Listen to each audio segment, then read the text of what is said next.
The carriage rolled to a stop in front of Whitmore Hall before the sun had fully risen, and the front doors opened before anyone had a chance to prepare a proper welcome.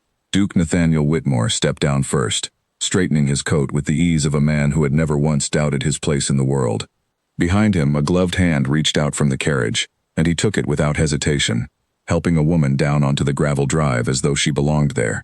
Lady Camille Belrose wore a traveling gown the color of wine, her dark curls pinned high, her chin lifted in a manner that told every servant watching exactly what she thought of them. Duchess Verity Whitmore stood at the top of the stone steps, her hands folded neatly in front of her pale blue morning dress. She had heard the wheels on the gravel from her sitting room window, and had come down without rushing, without panic, without giving the household staff gathered behind her any reason to whisper about her composure. She watched her husband walk toward the entrance with his mistress on his arm, and she did not move. Nathaniel paused at the base of the steps and looked up at his wife with an expression that held no shame at all. If anything, there was a flicker of amusement in his eyes, as though he were testing how far he could push before she finally broke. "Good morning, Verity," he said, his voice carrying easily across the courtyard. "I trust the rooms in the East Wing have been prepared. Lady Camille will be staying with us for the season." The housekeeper standing just behind Verity drew in a sharp breath. A young footman shifted his weight, unsure where to look. Verity felt every eye in the courtyard turn toward her, waiting to see if she would weep, or shout, or turn and flee back into the house. She did none of these things. She simply inclined her head, the smallest and most dignified of movements. "The East Wing has not been opened in some time," she said, her voice steady and pleasant. "I will have it aired and made ready by evening." Camille's lips curved into a small, satisfied smile, as though she had expected tears and was almost disappointed not to find them. Nathaniel's jaw tightened slightly, a flicker of surprise crossing his face before he covered it with his usual careless confidence. He had expected a scene. He had perhaps even wanted one, some proof that his wife still cared enough to fight for what little remained of her pride. Instead, Verity turned and walked back into the house, her spine straight, her steps unhurried, leaving the two of them standing in the courtyard like guests who had arrived to find no one particularly interested in their arrival. Inside, away from the eyes of the courtyard, Verity allowed herself one slow breath. Her hands trembled slightly as she smoothed her skirts, but she did not let the tremor reach her face. 6 years of marriage had taught her that dignity was the only weapon left to a woman in her position, and she intended to wield it with more precision than her husband had ever shown in wielding his title. By midday, the entire household had settled into an uneasy rhythm. Camille's trunks were carried up to the East Wing under Verity's own quiet instructions, each item handled with the same careful attention any guest might receive, though everyone in the house understood this was no ordinary guest. The Dowager Duchess Honora Whitmore, Nathaniel's mother, arrived from her private apartments in the West Wing just before the midday meal, moving slowly with the aid of her cane, her sharp eyes taking in the unusual bustle of servants.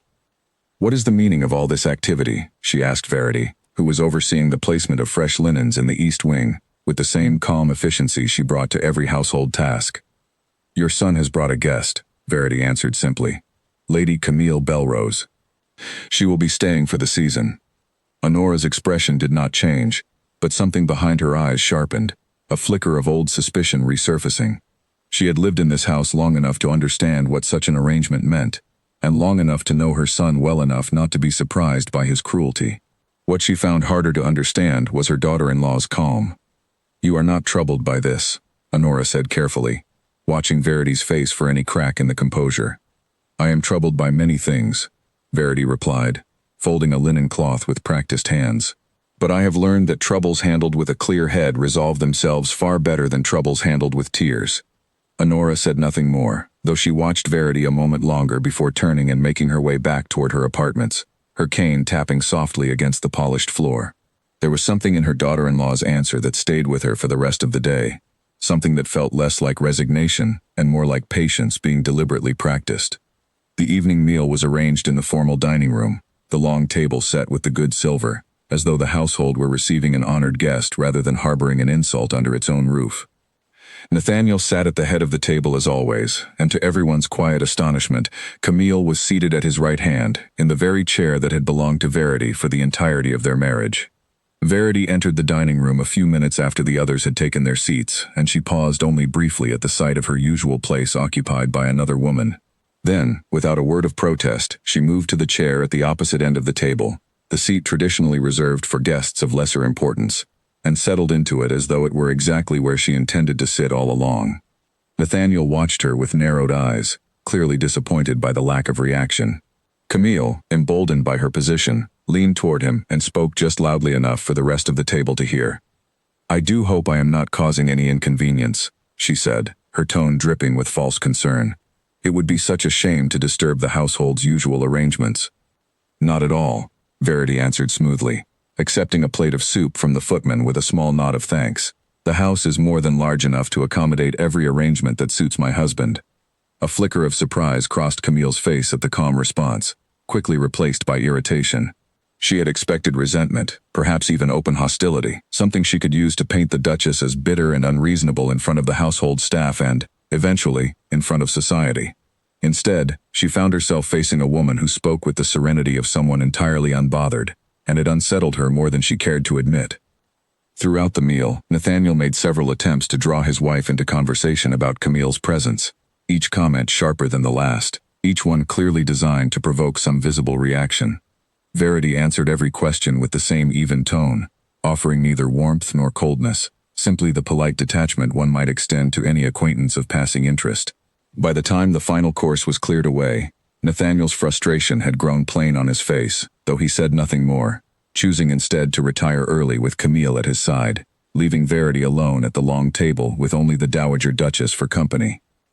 Honora studied her daughter-in-law across the empty length of polished wood, the candles flickering low between them. "You handled that with more grace than I could have managed at your age," Honora said quietly. Verity folded her napkin and set it beside her plate. "Grace is easy when a person has already decided what she intends to do next," she said. Honora's eyebrows lifted slightly at that, curiosity sparking behind her tired eyes, but Verity offered no further explanation. She rose from the table, bid the Dowager Duchess a peaceful evening, and made her way up the grand staircase to her own private chambers, where she closed the door softly behind her, and finally allowed the weight of the day to settle across her shoulders. She sat at her writing desk for a long while, staring at nothing in particular, before pulling open the bottom drawer and withdrawing a small leather case she had kept hidden there for the better part of a year. Inside were letters from her late mother, old and creased from handling, along with a folded copy of her marriage settlement, a document she had read perhaps a dozen times before but never with the same purpose she felt stirring in her now.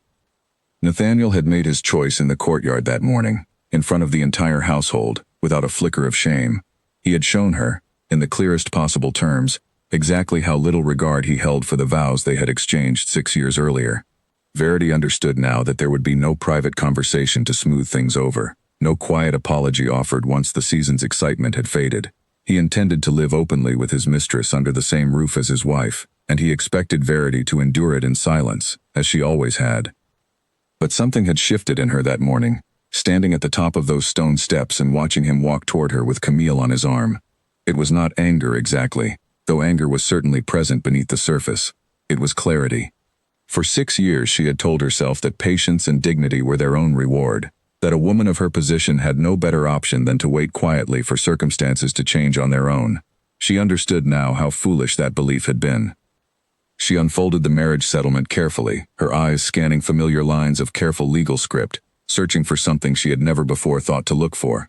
Somewhere in these pages, drawn up hastily 6 years ago when her family's finances had left her father desperate to secure any advantageous match, there had to be something that had been overlooked. Some detail her father's solicitor had insisted upon including, some protection meant for her alone. She would need help to find it, help from someone she could trust completely, someone with no loyalty to the Whitmore name, and no reason to warn Nathaniel of what his wife was quietly planning. She thought of Mr. Edmund Sinclair, the solicitor who had handled her late mother's modest estate, a man known for his discretion and his careful, unhurried manner of working through complicated documents. She would write to him first thing in the morning. Outside her window, the last light faded from the sky above the grounds of Whitmore Hall, and somewhere down the hall, muffled laughter drifted from the east wing, Camille's voice rising in delight at something Nathaniel had said. Verity closed the leather case, locked it away in the drawer once more, and allowed herself, for the first time that day, a small and private smile. Let them laugh, she thought. Let them believe the quiet wife in the West Wing had already surrendered. She had learned patience from years of practice, and now she intended to put that patience to far better use than simply enduring. Tomorrow she would begin, carefully and without a single misstep, the long and deliberate work of taking back everything that was rightfully hers. She undressed for bed slowly, her mind already turning over every detail of the settlement she had memorized years ago without ever understanding its true value. Her father had been so eager to secure the match, so relieved to see his daughter married into one of the wealthiest families in the county, that he had barely glanced at the fine print his own solicitor had insisted upon. Verity remembered now, faintly, a conversation from her wedding week, her mother pressing a small folded paper into her hands and telling her to keep it safe, that it belonged to her alone no matter what happened after the ceremony. She had tucked it away and nearly forgotten it in the years since, distracted by the slow erosion of her marriage and the quiet loneliness that had settled over her like a second skin. Now she intended to remember every word of it. As she finally settled beneath the covers, the candle burning low on her nightstand, Verity found herself thinking not of Nathaniel's cruelty or Camille's satisfied smile, but of the years ahead, years she intended to shape according to her own design rather than her husband's careless whims.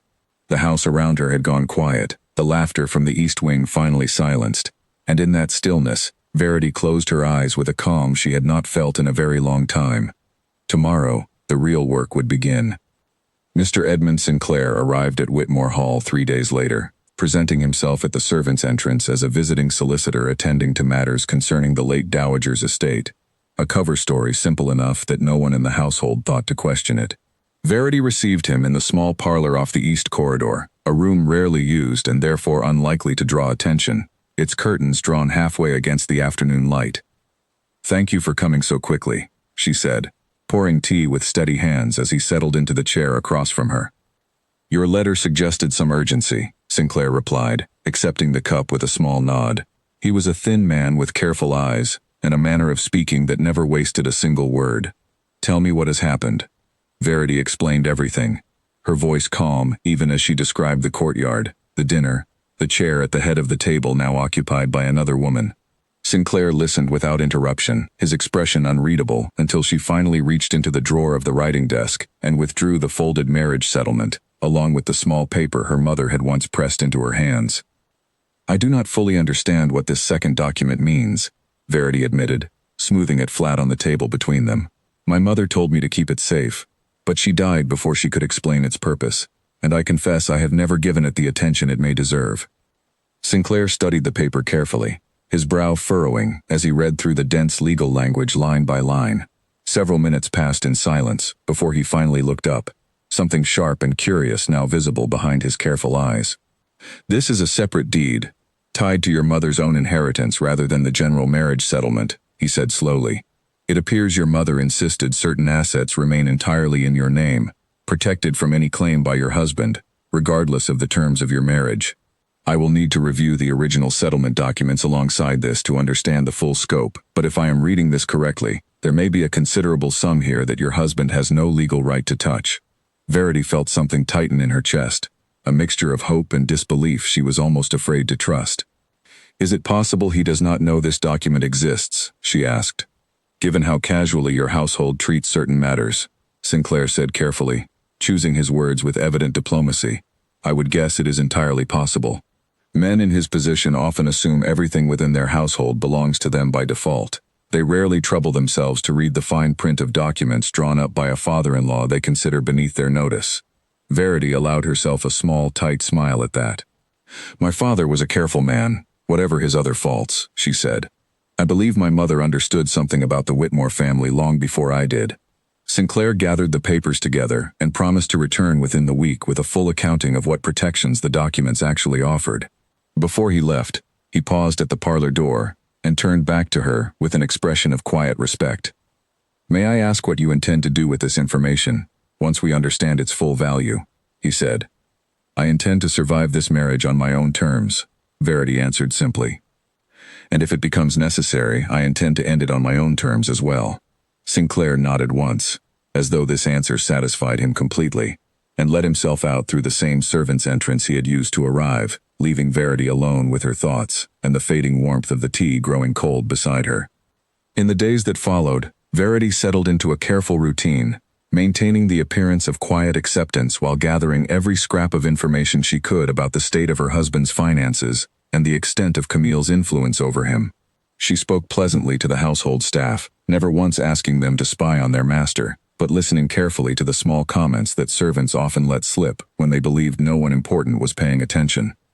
It was through this quiet attention that she learned Nathaniel had been meeting frequently with a moneylender from the city, a man who visited the estate under the guise of discussing horse breeding, but who left each time with a leather satchel considerably lighter than when he arrived.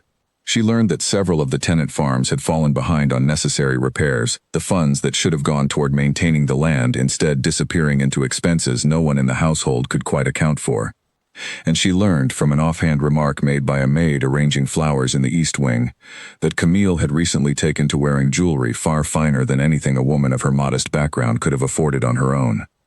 None of this surprised Verity particularly. She had suspected for some time that her husband's careless spending extended well beyond what the estate could comfortably sustain, though she had never before had reason or opportunity to investigate the full extent of it.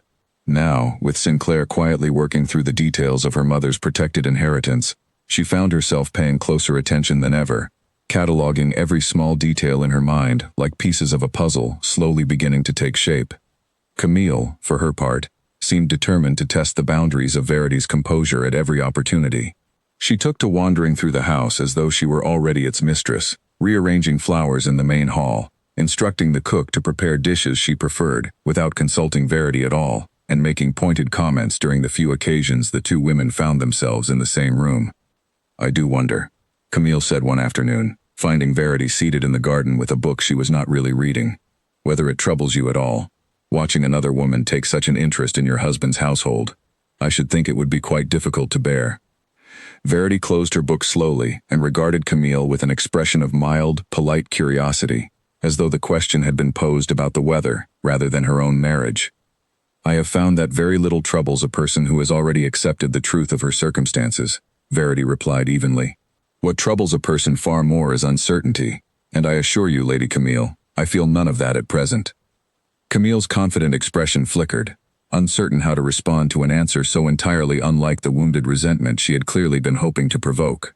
She recovered quickly, offering a thin smile before turning and walking back toward the house, her heels clicking sharply against the garden path. But Verity noticed the slight stiffness in her shoulders, the first small crack in her carefully maintained confidence. That evening, as Verity prepared for bed, her thoughts drifted back to the early days of her marriage, memories she had long since learned to keep carefully locked away. She remembered the desperate winter her father's debts had finally caught up with the family estate, the hushed conversations behind closed doors, the sudden and unexpected proposal from the Duke of Whitmore that had seemed, at the time, like the answer to every prayer her family had whispered in the dark. She had been 19, barely more than a girl, when her father sat her down and explained with careful, measured words exactly what the marriage would mean for the family's survival. She remembered agreeing without hesitation, eager to be the daughter who saved her family from ruin, never once considering that the man she was marrying viewed the arrangement with far less sentiment than she did. Nathaniel had been perfectly pleasant in those early months, attentive in the way society expected a new husband to be attentive, though Verity had sensed even then a certain distance behind his charming manners, a coldness he never fully allowed her to see past. It was only after the first year, once the excitement of the wedding had faded and society had moved on to newer scandals, that his true nature began to reveal itself. He grew careless with his time, disappearing for days without explanation. He grew short-tempered whenever she questioned his absences. And eventually, he simply stopped pretending to care whether his behavior caused her any distress at all. Verity had spent the following years telling herself that patience would eventually soften him, that duty and time would draw him back toward the marriage they had both agreed to. She understood now, with the clarity that only genuine betrayal could provide, exactly how much of her life she had wasted waiting for a change that was never going to come on its own. She would not make that mistake again. Sinclair returned exactly 1 week later, as promised, carrying a leather folio thick with documents, and a look on his face that told Verity immediately he had found something of significance. They met once again in the small parlor, the curtains drawn, the household occupied elsewhere with the afternoon's usual distractions. "I have completed a thorough review," Sinclair said, spreading several papers across the table between them. "Your mother's protected inheritance is more substantial than either of us realized. It includes not only a considerable sum held in trust, but also a property in the north, a small estate that has apparently been generating modest income for years without your husband's knowledge. the proceeds simply accumulating under a separate arrangement your father's solicitor established at the time of your marriage. Verity stared at the papers, her heart beating faster as the full weight of the information settled over her. "How much income are we speaking of?" she asked quietly. Sinclair named a figure, and Verity had to press her hands flat against the table to steady herself. It was not a fortune large enough to rival the Whitmore estate itself, but it was more than sufficient to allow her to live entirely independently, comfortably, and without any need whatsoever to depend upon her husband's continued generosity. Generosity he had never truly extended to her in the first place. "This changes everything," Verity murmured. "It changes what is possible," Sinclair corrected gently. "What you choose to do with that possibility remains entirely your decision. But I will say this. In all my years of practice, I have rarely encountered a settlement drawn up with such careful foresight. Your mother clearly understood something about the risks a woman takes when she marries into a family more powerful than her own, and she took every precaution available to her at the time to ensure her daughter would never be left entirely without options."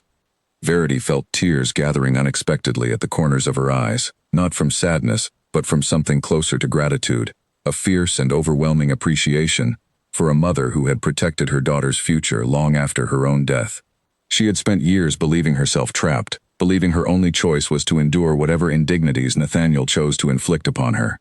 Now, for the first time, she understood that she had never truly been without power at all. She had simply never known where to look for it.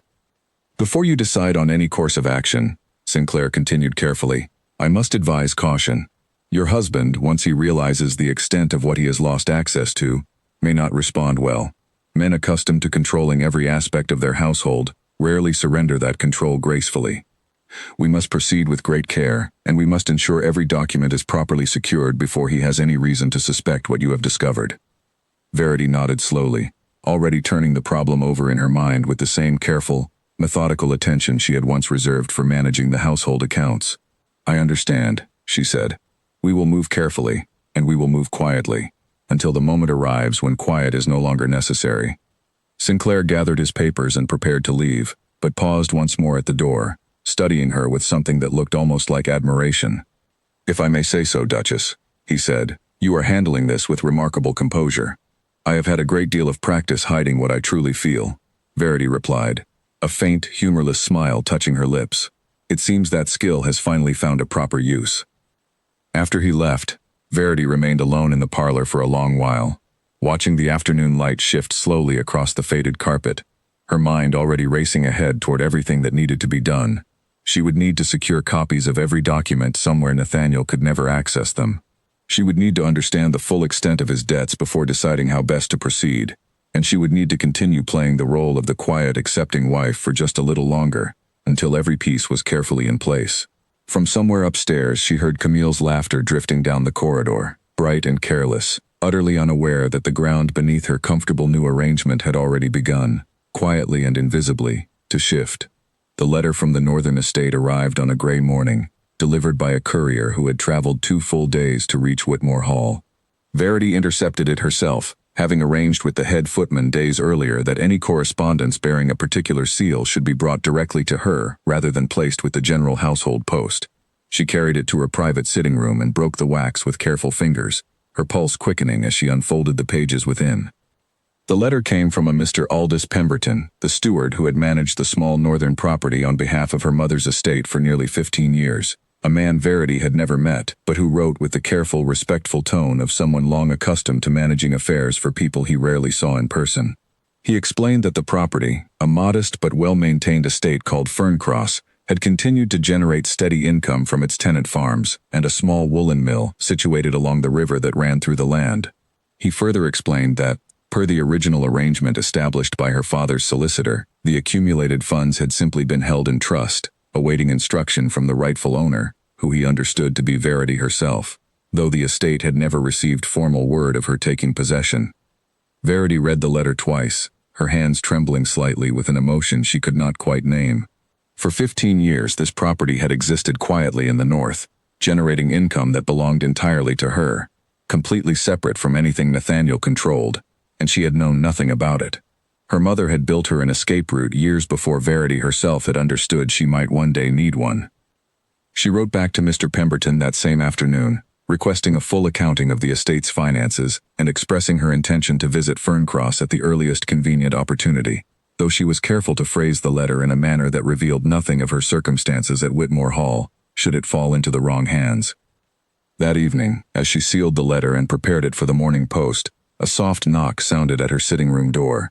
She quickly slid the letter beneath a stack of embroidery patterns before calling for whoever waited to enter, and was surprised to find the Dowager Duchess standing in the doorway, leaning on her cane, her expression more alert than Verity had seen it in weeks. "May I come in?" Honora asked, though she was already stepping across the threshold before Verity could answer. "Of course," Verity said, rising to help the older woman into a nearby chair. Honora settled herself slowly, her sharp eyes moving around the room with evident curiosity, before finally landing on Verity's face. "I have lived in this house for over 30 years, she said without preamble. "I have watched 3 generations of Whitmore men behave badly, and I have watched the women who married into this family either break beneath the weight of it or learn, eventually, to bend the rules to their own advantage. I confess I have been watching you closely these past weeks, Verity, and I no longer believe you are the type of woman who breaks." Verity said nothing, uncertain how much the Dowager Duchess suspected, careful not to reveal anything before she understood exactly where this conversation was heading. "I am not asking you to confide in me," Honora continued, her voice softening slightly. "I am simply telling you that whatever you are planning, and I believe you are planning something, you have more allies in this house than you realize. I have watched my son disgrace this family's name for years, and I have grown too old and too tired to continue pretending his behavior does not shame me as much as it shames you. Why are you telling me this now?" Verity asked carefully. "Because Camille Belrose is not simply a passing indiscretion," Honora said, her voice dropping lower. "I have made inquiries of my own. That woman has attached herself to at least 2 other wealthy men before your husband, each time leaving considerable debts behind her when the arrangement soured. She is not here for romance, Verity. She is here because Nathaniel's financial situation is far more desperate than he lets anyone believe, and she senses an opportunity to secure herself a comfortable future before that situation collapses entirely." Verity felt a chill move through her at these words, the pieces of the puzzle she had been slowly assembling, suddenly shifting into a clearer and far more urgent picture. "How desperate?" she asked. "I do not know the full details," Honora admitted. "My son has never trusted me with his finances any more than he has trusted you. But I have seen the moneylenders coming and going with increasing frequency these past months, and I have heard enough whispered conversations through these old walls to know that whatever debts he has accumulated, they are not small." Verity rose and moved to the window, looking out over the grounds where the last of the autumn leaves clung stubbornly to the bare branches of the old oak trees.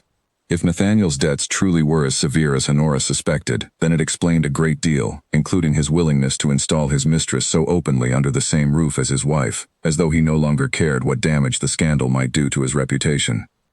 A man already facing financial ruin had very little left to protect. "Thank you for telling me this," Verity said finally, turning back to face her mother-in-law. "I know it could not have been easy, sharing such things about your own son." Honora's expression grew weary, years of accumulated disappointment visible in the lines of her face. "I stopped being able to protect Nathaniel from the consequences of his own choices a long time ago," she said. "I find now that I would rather protect the woman who has shown this family more dignity than my son has shown it in the entirety of his life." After Honora left, Verity remained at the window for a long while, watching the gray afternoon light slowly fade toward evening. The conversation had confirmed her worst suspicions while also handing her something she had not expected, an ally within the very walls of Whitmore Hall, someone with decades of intimate knowledge about the family's history and finances who was, for reasons of her own, now firmly on Verity's side. She sent word to Sinclair the following morning, requesting an urgent meeting, and he arrived within 2 days, his expression grave as he settled into the familiar chair in the small parlor. "I have made some inquiries of my own since we last spoke," he said, before Verity could even explain what she had learned from Honora. "It appears your husband has taken out substantial loans against the estate itself, using land and property as collateral in arrangements that, quite frankly, border on reckless. If these debts are not addressed soon, there is a real possibility the estate could face serious financial consequences within the year." Verity absorbed this information with the same careful composure she had cultivated over the past weeks, though inwardly she felt something settle into place, a plan beginning to take firm shape in her mind for the first time. "If the estate is truly in this much danger," she said slowly, "then my husband will need funds soon. funds he cannot easily access without revealing the full extent of his debts to society. He will look to my inheritance, the very inheritance my mother worked so carefully to protect from him." Sinclair nodded grimly. "It is a reasonable assumption," he said. "Men in his position often assume their wife's assets belong to them by right, regardless of what the law actually states. If he discovers the existence of your mother's protected inheritance before we have secured it properly, he may attempt to claim it as his own, or at the very least, pressure you into surrendering it voluntarily. Then we must ensure he never has that opportunity," Verity said, her voice firm with a resolve that surprised even herself. "I want every document related to my mother's estate secured under my own name, held somewhere entirely beyond his reach. And I want to understand precisely what legal steps I would need to take, should I decide the time has come to separate myself from this marriage entirely." Sinclair studied her for a long moment, something like respect flickering behind his careful eyes. "That is a significant decision, Duchess," he said. "Separation from a man of the Duke's standing would not be simple, and it would certainly not be quiet. Society would have a great deal to say about it, regardless of the circumstances that led you there. I have spent 6 years allowing society's opinion of my marriage to matter more than my own peace," Verity replied. "I find I am no longer willing to make that same mistake." Sinclair began outlining the legal process carefully, explaining the various avenues available to her, the documentation that would need to be gathered, the delicate timing required to ensure her assets were fully protected before any formal proceedings began. Verity listened intently, committing every detail to memory, her mind already working several steps ahead, imagining the eventual confrontation that now felt less like a distant possibility and more like an inevitable certainty. As Sinclair prepared to leave once more, he paused and regarded her with genuine curiosity. "May I ask what changed, Duchess?" he said. "When we first spoke, you seemed a woman determined simply to survive her circumstances with dignity. Now you speak like a woman preparing for battle." Verity considered the question seriously before answering. "I believe," she said finally, "that I spent 6 years mistaking survival for peace. I understand now that they are not the same thing at all, and I no longer intend to settle for the former when the latter remains entirely within my reach." That night, long after the household had grown quiet, Verity sat once more at her writing desk, the letter from Ferncross spread before her alongside the growing collection of documents Sinclair had helped her gather. She thought of her mother, gone now for nearly 4 years, who had somehow understood, even in the earliest days of a marriage arranged out of desperation, that her daughter might one day need a door left quietly open behind her. She thought too of Camille, sleeping soundly in the East Wing, utterly confident in her position, unaware that the very foundation beneath her comfortable arrangement was far less stable than she believed.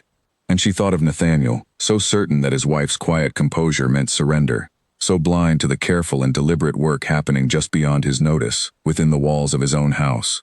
Let him believe what he wished, Verity thought, extinguishing her candle at last. The papers were being gathered. The foundation was being laid.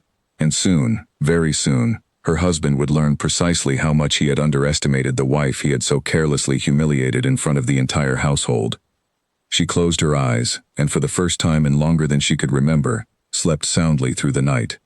The invitation to Lord and Lady Farrington's autumn ball arrived at Whitmore Hall a week later, embossed in gold lettering on thick ivory paper, and Nathaniel wasted no time announcing that Camille would be attending as his guest. He delivered this news to Verity over breakfast with the same careless confidence he had shown since the morning of Camille's arrival, watching her closely for any reaction as he buttered his toast.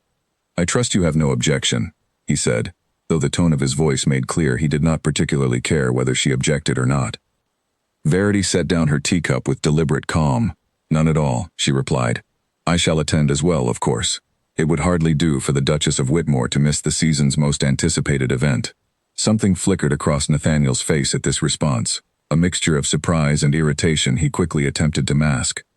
He had clearly expected her to decline, to retreat quietly to her rooms while he paraded his mistress in front of society, without the inconvenience of his wife's presence. Instead, Verity had calmly claimed her rightful place, and there was little he could do about it without appearing foolish himself. "Very well," he said stiffly, returning his attention to his newspaper. "I trust you will conduct yourself appropriately." "I have never conducted myself any other way," Verity replied, rising from the table with the same unhurried grace she had maintained for weeks now. "I see no reason to begin tonight." The Farrington ballroom, when Verity arrived that evening, glittered with candlelight and the low murmur of 100 simultaneous conversations. The cream of society gathered beneath crystal chandeliers to see and be seen. Verity wore a gown of deep emerald silk, simple in its elegance, chosen specifically for the way it caught the candlelight without drawing undue attention to itself. She had learned, over the years, that quiet confidence often commanded a room far more effectively than obvious display. Nathaniel arrived shortly after, Camille on his arm in a gown of striking crimson, cut in a manner far bolder than propriety typically allowed at such gatherings. A ripple of whispered conversation moved through the ballroom as the pair made their entrance, heads turning, fans lifting to hide murmured commentary between old friends. Verity, standing near the edge of the dance floor in conversation with Lady Farrington herself, watched the reaction with careful detachment. "I must say," Lady Farrington murmured, leaning close to Verity's ear, "your husband shows remarkable boldness this evening." Verity offered a small, composed smile. "My husband has always shown a particular talent for boldness," she replied. "Whether that talent serves him well remains, I think, an open question." Lady Farrington's eyes sparkled with barely concealed amusement at the dry observation, and the two women continued their conversation, as though nothing unusual had occurred at all, a display of unbothered composure that did not go unnoticed by the watching crowd. Several other ladies drifted toward Verity throughout the evening, offering quiet words of solidarity, subtle compliments on her gown, invitations to join their circles for tea in the coming weeks. It seemed the ballroom, rather than mocking her as Nathaniel had perhaps hoped, had instead rallied quietly around her composed dignity. Nathaniel watched this unfold from across the room with growing frustration, his earlier confidence visibly eroding as the evening progressed. He had brought Camille to this ball specifically to humiliate his wife in front of society, to demonstrate publicly that he no longer cared what anyone thought of his private arrangements. Instead, he found himself watching Verity draw quiet admiration from the very peers he had expected to whisper cruelly behind her back, while Camille's own reception grew steadily colder as the night wore on, several prominent hostesses declining to acknowledge her presence at all. Determined to salvage the evening, Nathaniel made his way to Verity's side during a lull in the music, Camille trailing behind him with a tight, forced smile. "Would you care to dance, my dear?" Nathaniel said, his voice pitched just loud enough for those nearby to hear, a clear attempt to stage some display of marital harmony now that his earlier plan had failed to produce the desired effect. Verity regarded him with polite surprise, aware of the small audience that had gathered within earshot. "How thoughtful of you to ask," she said, placing her hand in his with practiced grace, though her eyes held none of the warmth her words suggested. They moved together onto the dance floor, and for a few measures, Verity performed the steps with flawless precision, every movement correct, every smile perfectly measured, giving the watching crowd nothing to criticize and nothing to pity. Beneath the surface of polite conversation, however, Nathaniel's frustration finally broke through. "You are making this more difficult than it needs to be," he said quietly, his voice tight beneath his pleasant public smile. "I am simply attending a ball," Verity replied evenly, matching his tone. "I was not aware that behaving with dignity constituted difficulty." "You know precisely what I mean," Nathaniel hissed, his grip on her hand tightening slightly as they turned through the steps. "I expected you to withdraw quietly from society this season, not parade about as though nothing has changed." Verity met his eyes directly for the first time that evening, her expression calm but unyielding. "Nothing has changed," she said softly. "I am still your wife. I still hold my title, and I intend to hold both for exactly as long as it suits me to do so." Something flickered across Nathaniel's face at this, an emotion Verity could not quite name, though it looked almost like uncertainty, a rare crack in his usual armor of self-assured arrogance. Before he could respond, the music drew to its natural conclusion, and Verity withdrew her hand with a polite curtsy, leaving him standing alone on the dance floor as she moved gracefully back toward the edge of the room. It was there, near the tall windows overlooking the Farrington Gardens, that she encountered Viscount Julian Hale for the first time in nearly 2 years. He had been a close friend of her father's in years past, a steady and honorable presence during the difficult months surrounding her family's financial troubles, though circumstances and distance had separated them once she married into the Whitmore family. "Duchess Whitmore," he said warmly, bowing slightly as he approached. "It has been far too long." "Lord Hale," Verity replied, genuine warmth creeping into her voice for the first time all evening. "I had not realized you were back in the county." "I returned only recently," he said, his eyes searching her face with evident concern. "I confess I have heard certain rumors circulating about the household at Whitmore Hall. I hope you will forgive my boldness in asking whether there is any truth to them." Verity hesitated only briefly before deciding that Hale, of all people, deserved a measure of honesty. "There is truth to a great many things," she said carefully, "but I assure you I am handling my circumstances with considerably more control than the rumors likely suggest." Hale studied her for a long moment, something thoughtful passing behind his eyes. "I do not doubt that for a moment," he said. "You were always the most capable person in any room, even as a girl. I remember your father saying as much on more than one occasion." Verity felt an unexpected warmth at the memory of her father's old friend, a reminder of a life that had existed before Whitmore Hall had slowly closed in around her. Before their conversation could continue further, however, Hale's expression grew more serious, his voice dropping lower as he glanced briefly across the ballroom toward where Nathaniel stood in tense conversation with Camille. "I do not wish to alarm you," he said carefully, "but I have recently had dealings with several gentlemen in the city regarding certain financial matters, and your husband's name has come up more than once in conversations I would rather not repeat in polite company. I would advise caution in the coming months, Duchess. Whatever difficulties your husband is facing, I suspect they run considerably deeper than most of society yet realizes." Verity absorbed this warning with the same careful composure she had maintained throughout the evening, though inwardly she felt a fresh wave of urgency settle over her. "Thank you for telling me," she said quietly. "I confess I have already begun to suspect as much myself." "If there is ever anything I can do to assist you," Hale said, his tone gentle but sincere, "I hope you will not hesitate to send word. Your father was a dear friend, and I would consider it an honor to offer whatever help I am able." Verity thanked him warmly, and their conversation drifted toward lighter topics for the remainder of the evening, though his warning lingered in her mind long after she had returned home that night. As her carriage rolled back toward Whitmore Hall, Nathaniel silent and brooding beside her, Camille having been left behind at the ball under the care of a hired chaperone rather than risk further scandal, Verity turned Hale's words over carefully in her mind, fitting them alongside everything Sinclair and Honora had already told her. The picture that emerged was becoming increasingly clear. Nathaniel's debts were not simply significant, they were becoming public knowledge in certain circles, whispered about among the very moneylenders and gentlemen of business who controlled his financial fate. It would not be long before the wider society learned the truth as well, and when that happened, Verity intended to be fully prepared, her own position secured well beyond her husband's desperate reach. She glanced sideways at Nathaniel in the dim carriage light, his jaw tight, his eyes fixed on some distant point outside the window, and felt none of the fear or uncertainty that might once have gripped her in such a moment. Instead, she felt only a quiet, steady resolve, growing stronger with each passing day. Whatever storm was coming for her husband, Verity intended to ensure she was standing on solid ground long before it arrived.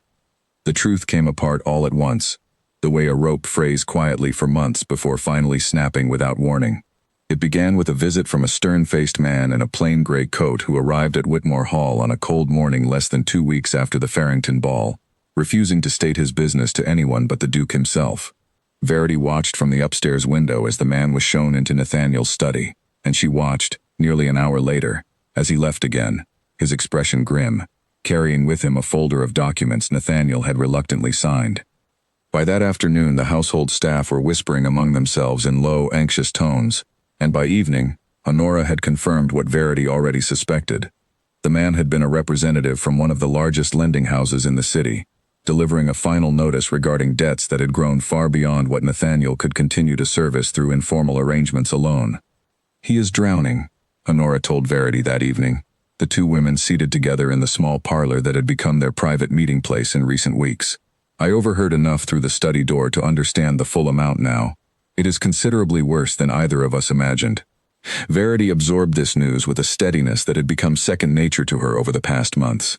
"How much worse?" she asked. "Enough that he may lose the northern farms entirely if the debts are not settled by the new year," Honora said grimly. "Enough that even this house, and the land it sits upon, could eventually be at risk if matters continue unchecked." Verity felt no satisfaction in this news, despite everything her husband had put her through.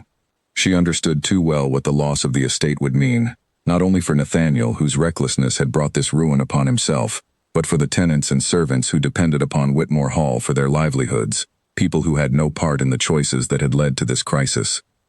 "What does he intend to do?" Verity asked. "I suspect," Honora said carefully, "that he intends to look to your inheritance. He has grown increasingly desperate these past weeks, and desperate men rarely consider the ethics of their solutions." Verity had already reached the same conclusion herself, And that evening, as though summoned by the very conversation that had passed between them, Nathaniel appeared at the door of her private sitting room, his expression carrying none of its usual careless confidence.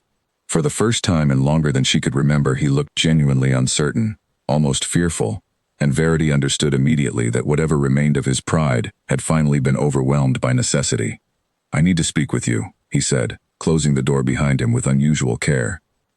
"Of course," Verity replied, setting aside the book she had been pretending to read, folding her hands calmly in her lap. Nathaniel paced the length of the room twice before finally speaking, his words coming out in a rush he seemed unable to fully control. "The estate is facing serious difficulties," he began. "Financial difficulties that require immediate attention. I have exhausted every reasonable avenue available to me, and I find myself in need of resources I do not currently possess." Verity waited, saying nothing, allowing him to reach the point of his visit in his own time. "Your mother's estate," he continued, his voice growing tighter. "I understand there are certain assets held separately from our general finances, assets that could, with proper arrangement, be redirected to address the current crisis. I am asking you, as my wife, to consider making those resources available to help save this family's position." Verity studied her husband for a long moment, watching the desperation flicker openly across his face. A man who had spent years treating her with careless disregard, now reduced to pleading for the very resources he had never bothered to ask about, let alone respect, throughout the entirety of their marriage. "You are asking me," she said slowly, "to hand over the only protection my mother ever secured for me, protection she arranged precisely because she understood a man in your position might one day find himself in exactly this circumstance." Nathaniel's jaw tightened. "This is not the time for old grievances, Verity," he said sharply. "This concerns the survival of an entire estate, the livelihoods of everyone who depends upon this family. Surely you would not allow pride to stand in the way of doing what is right." Verity rose slowly from her chair, meeting her husband's eyes with a calm that seemed to unsettle him more than any display of anger could have managed. "Pride," she repeated softly. "You speak to me of pride.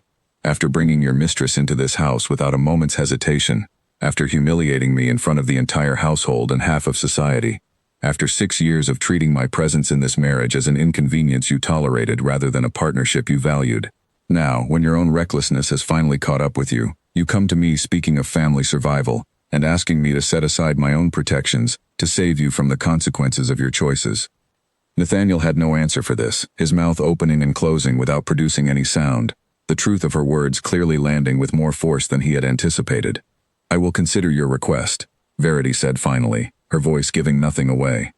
"But I will make my decision in my own time, and on my own terms, exactly as I have learned to do with everything else in this marriage." Nathaniel left the room without another word, his shoulders slumped in a manner that would have seemed almost pitiable had Verity not known precisely how little sympathy his years of behavior had earned him. She waited until his footsteps had faded down the corridor before finally allowing herself a long, steadying breath. The following days brought further revelations, each one adding weight to the growing certainty that Nathaniel's situation was even more dire than anyone had first realized. Camille, it seemed, had begun to sense the shifting winds as well. Verity noticed the change first in small ways, the mistress's confident demeanor growing brittle, her sharp comments toward the household staff growing more frequent as her own anxiety mounted. Then, one afternoon, Verity overheard a heated argument between Camille and Nathaniel echoing from behind the closed door of his study, their voices raised in a manner neither had allowed themselves to display in front of the household before. "You promised me security," Camille's voice rose sharply, carrying clearly into the corridor where Verity happened to be passing. "You promised me this arrangement would benefit us both, and now I learn from my own inquiries that you cannot even settle your debts without begging your wife for assistance."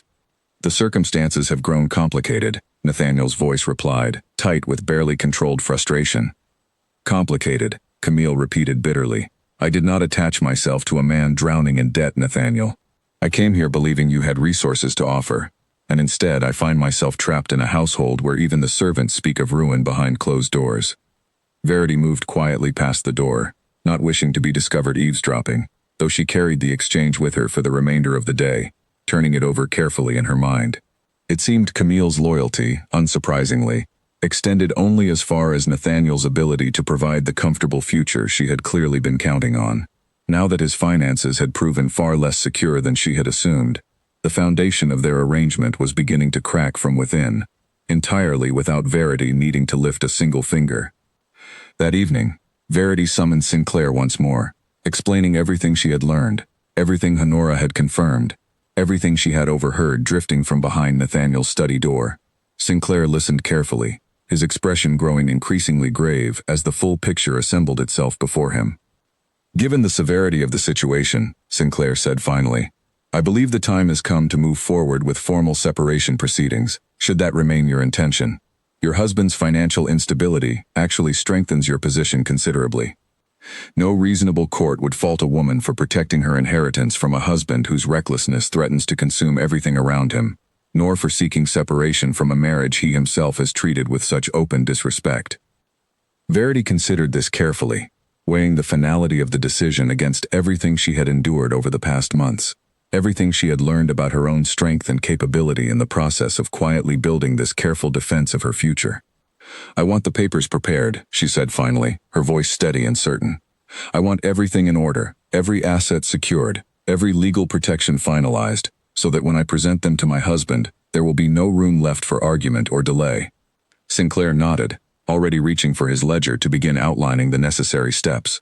"It will take some time to prepare everything properly," he said, "but I will begin immediately."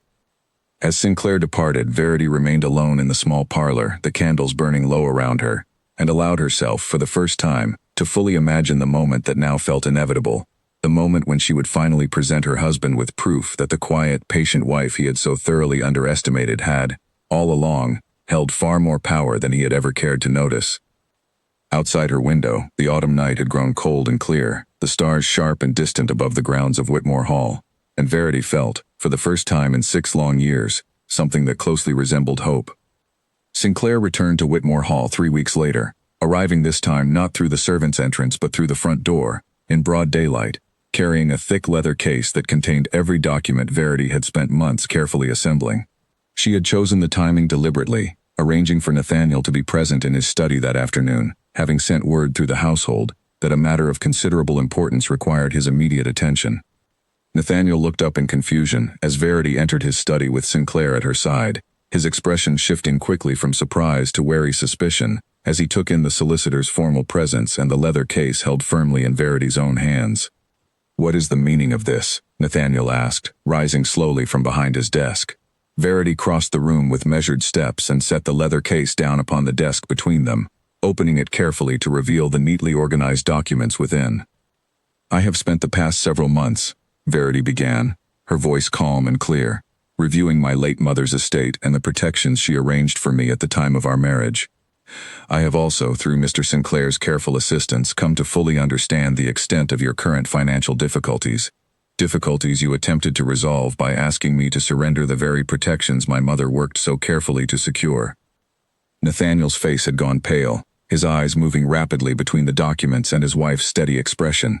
"Verity," he began, but she raised a hand gently, and he fell silent. "I am not here to argue," Verity continued. "I am here to inform you of my decision. I will not be surrendering my inheritance to save this estate from the consequences of your own recklessness. Instead, I am formally requesting a legal separation, effective immediately, with terms that ensure my complete independence, both financially and personally, from this marriage and from your household." She withdrew a formal document from the case and placed it before him, along with a pen she had brought specifically for this purpose. "You will find the terms entirely reasonable," Sinclair added smoothly, stepping forward to indicate the relevant sections. "The Duchess retains full and independent control of her mother's inheritance, including the northern property known as Ferncross and all associated income. In exchange, she makes no further claim upon the Whitmore estate or its remaining assets, leaving you free to address your outstanding debts as you see fit, without complication from any competing claims." Nathaniel stared down at the papers for a long moment, his hands trembling slightly as he picked up the first page and scanned through the careful legal language. "You planned this," he said finally, his voice tight with a mixture of disbelief and something that might have been grudging respect. "All these weeks, while I believed you were simply enduring my choices, you were planning this." "I learned a long time ago," Verity replied evenly, "that enduring and planning are not mutually exclusive. I chose to endure quietly while I prepared myself thoroughly. I do not regret either choice." Nathaniel set the papers down and paced toward the window, his shoulders tense, his mind clearly racing through the implications of what she was proposing. "If I refuse to sign these papers," he said finally, without turning to face her, "then you will continue to face your creditors entirely on your own, with no possibility of accessing resources you have no legal claim to in the first place," Verity replied. "And I will pursue formal separation through the courts regardless, a process that will make the details of your financial ruin and your treatment of your wife a matter of considerable public discussion. I suspect you would prefer to avoid that particular outcome." Nathaniel turned back to face her, and for the first time since she had known him, Verity watched genuine defeat settle across his features, the last remnants of his careless arrogance finally crumbling under the weight of consequences he could no longer avoid or deflect. At that moment, the study door opened without warning, and Camille stepped inside, her expression tight with barely contained fury. She had clearly been listening from the corridor, and whatever composure she had maintained throughout the tense conversation had finally shattered entirely. "I have heard enough," Camille said sharply, addressing Nathaniel directly, ignoring Verity's presence entirely. "I did not come to this house to watch you sign away whatever remaining resources might have saved us both. If you are truly as ruined as these papers suggest, then I see no reason to remain here a moment longer." Nathaniel turned toward her, something desperate flashing across his face. "Camille, please," he began, but she was already moving toward the door, her earlier affection for him apparently unable to survive the discovery of his true financial circumstances. "I wish you luck with your creditors, Nathaniel," Camille said coldly, pausing only briefly at the threshold. "But I did not ally myself with a ruined man, and I have no intention of remaining to watch the rest of your collapse." She swept from the room without another word, and moments later, the household staff could be heard scrambling to arrange her hurried departure, trunks being carried down the grand staircase far more quickly than they had been carried up months earlier.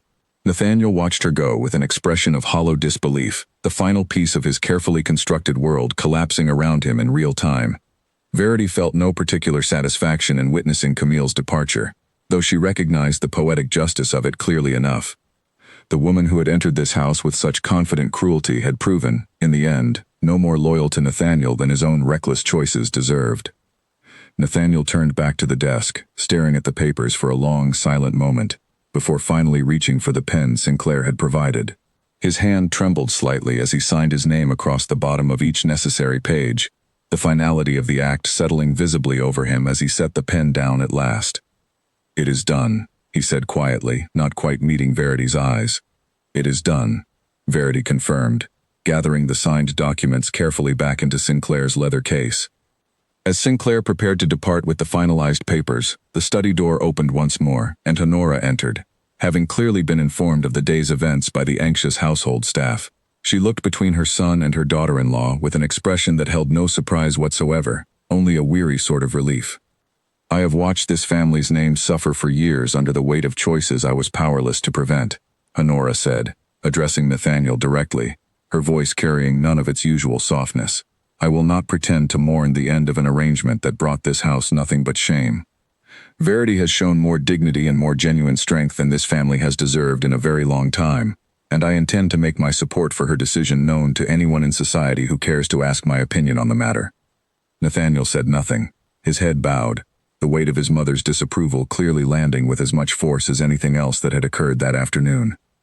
Verity left the study soon after, walking out into the autumn afternoon light that spilled across the front steps of Whitmore Hall, the same steps where Nathaniel had once walked toward her with Camille on his arm, utterly confident in his power over the household and everyone within it.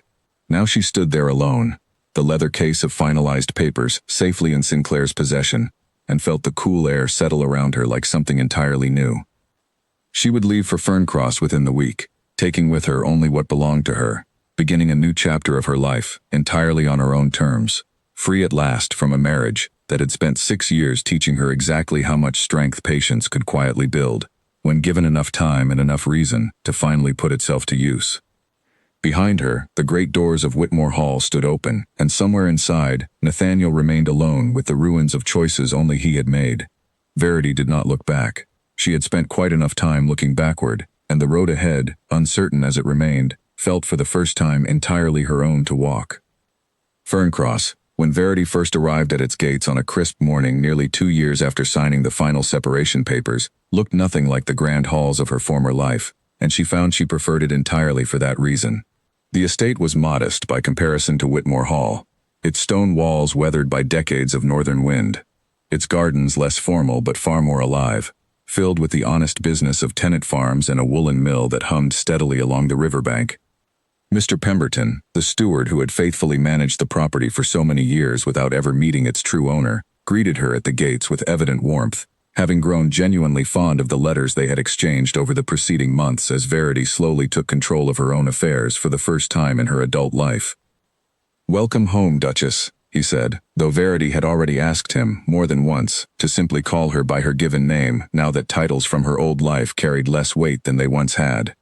The years that followed brought a kind of quiet transformation that Verity could never have imagined during the long, cold seasons she had spent enduring life at Whitmore Hall. She took an active hand in managing Ferncross herself, learning the details of the woolen mill's operations, meeting personally with tenant families whose concerns had never once been addressed under the old arrangement, and slowly building a household that reflected her own values, rather than the careless indifference she had endured for so long.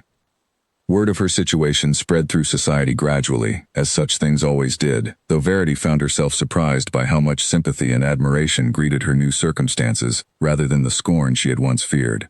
The Dowager Duchess Honora, true to her word, spoke openly and warmly of Verity's dignity, whenever the subject arose in company, and her steady support did a great deal to shape how the wider society ultimately came to view the entire affair.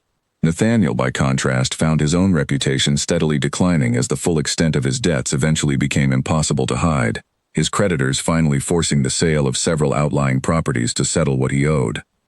Camille, it was rumored, had moved on to yet another wealthy prospect in a distant county, though whether that arrangement fared any better than the last remained a matter Verity found she genuinely did not care to follow. Viscount Julian Hale visited Ferncross for the first time roughly a year after Verity had settled into her new life, arriving with the same warm, steady presence he had shown her at the Farrington Ball, and their friendship, built originally on the foundation of her father's old affection for him, slowly deepened into something neither of them had quite anticipated. He never pressed her, understanding instinctively that she needed time to fully claim her independence before considering any new attachment, and Verity found herself grateful, more than once, for his patience. "I have watched you build something remarkable here," Hale told her one evening, the two of them walking together along the riverbank as the mill's steady hum drifted through the autumn air. "I confess I admire it more than I can properly express. I built it because I finally understood I had always possessed the capability," Verity replied, watching the water move steadily past the old stone bridge. "I simply spent too many years believing otherwise." Their friendship continued to grow slowly and honestly in the seasons that followed, neither of them rushing toward anything neither felt fully ready to claim, though those who knew them both well enough to observe such things suspected it was only a matter of time before something deeper might take root between two people who had already survived so much and emerged, each in their own way, stronger for it. Verity thought often, in the quiet evenings at Ferncross, of the woman she had been on that first cold morning, when Nathaniel had walked toward the steps of Whitmore Hall with his mistress at his side, expecting his wife to crumble beneath the weight of public humiliation. She thought of the careful, patient work that had followed, the meetings with Sinclair in the small parlor, the quiet alliance built with Honora, the long nights spent poring over documents by candlelight, building a future she had once believed entirely beyond her reach. She understood now, more clearly than she ever had during those difficult years, that dignity was never truly about enduring silently. It was about recognizing, even in the darkest circumstances, that a person's own strength remained hers to wield, patiently and deliberately, until the moment finally arrived to use it. The woolen mill along the river continued its steady work through each changing season, the tenant farms flourished under her careful attention, and Ferncross slowly became known throughout the north not simply as the quiet estate of a former duchess, but as a thriving, well-managed property, run by a woman who had built her independence from the careful ruins of a marriage that had once tried, and failed, to diminish her entirely. As for Nathaniel, the once proud Duke of Whitmore, society eventually watched his fortunes decline steadily over the following years, his reckless choices finally catching up with him in ways he could no longer escape or deflect. He remained at Whitmore Hall, increasingly isolated, his mother's disapproval a constant and unwavering presence, his name mentioned in society circles now with pity, rather than the respect he had once so carelessly assumed was permanently his due. Verity, meanwhile, stood one final time at the edge of the riverbank as the last light of an autumn evening settled gently across the water, Julian Hale beside her, the mill humming steadily behind them, and felt, for the first time in longer than she could clearly remember, entirely and completely at peace with everything her quiet patience had finally built. She had arrived at Whitmore Hall as a girl of 19, eager to save her family through a marriage she barely understood. She left it, years later, as a woman who had learned, through hardship and careful patience, exactly how much strength had been hers to claim all along. And in the end, that strength had built her something far more lasting than any title ever could.